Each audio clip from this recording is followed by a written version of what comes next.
30 साल पहले, 40 साल पहले जो बुजुर्ग यहाँ बैठे हैं वो जानते हैं कि जाटव समाज अपना पूरा वोट हाथ के पंजे पर देता था। बसपा बनने के पहले हाथ के पंजे पर देता था। मनौटा वाले नाराज तो नहीं है किसी बात से? कोई नाराज है क्या? तो बोल ही नहीं रहे, कैसे पता नाराज हो नहीं? बोलो नाराज हो क्या? तो बोलते रहो जो पूछे हम। कोई ऐसा सवाल तो हम पूछ नहीं रहे जो नहीं पता।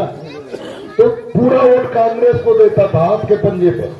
और कांग्रेस की 3 ताकत मानी जाती थी, जाटव, ब्राह्मण और मुसलमान। और इनके बलबूते कांग्रेस कभी उत्तर प्रदेश में हारती ही नहीं थी। कोई दूसरा उसके मुकाबले में कोई खड़ा ही नहीं था, चाहे वो केंद्र का चुनाव हो और चाहे प्रदेश का चुनाव। लेकिन जो लोग जाटव, पंक्ति में बैठ जाइए भाई, आप भी आराम से, जो जाटव समाज कांग्रेस को वोट देकर मजबूत किया, उन्हें बसपा की कांग्रेस की सरकार बनने के बाद उनके वही लोग, जो लोग उसके वोट से विधायक बनते थे, वही लोग, वही अगड़े हिंदू, वही ठाकुर ब्राह्मण जो कांग्रेस में विधायक बनते, मंत्री बनते, सांसद बनते थे, वही उसकी पिटाई करते थे, वही उसकी बहन बेटियों के साथ बुरी नजर डालते थे और वही लोग उसका खेत भी कब्जा कर लेते थे। उसे कुछ नहीं मिला।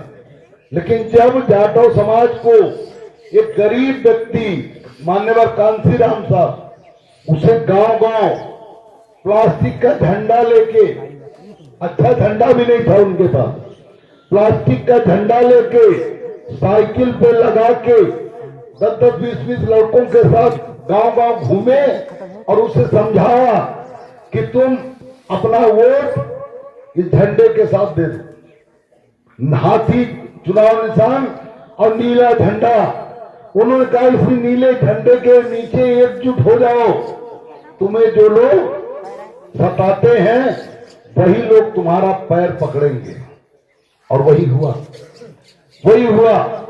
जब जाटव समाज का वोट एकजुट हुआ तो जिला पंचायत बनने के लिए, प्रधान बनने के लिए, विधायक बनने के लिए, सांसद बनने के लिए ठाकुर ब्राह्मण, जिसे बहन जी उस समय या बसपा के लोग, बहन जी भले नहीं गाली दी हो, लेकिन बसपा के नीचे के लोग गाली दिया करते थे कि तिलक, तराजू और तलवार इनको मारो, झूठा था। तिलक माने पंडित जी, तराजू माने बनिया जी और तलवार माने ठाकुर साहब। इनको बसपा के लोग नीचे गाली देते थे कि इन्हें मारो, जूते थे कितना, 4 जूता मारो। जिन्हें गाली दिया जाता था वही लोग बहन जी पैर पकड़ के विधायक, मंत्री, सांसद बनने चले गए। लेकिन बहन जी की पार्टी अकेले नहीं सरकार में आई, वो सरकार में आई आपके बलबूते।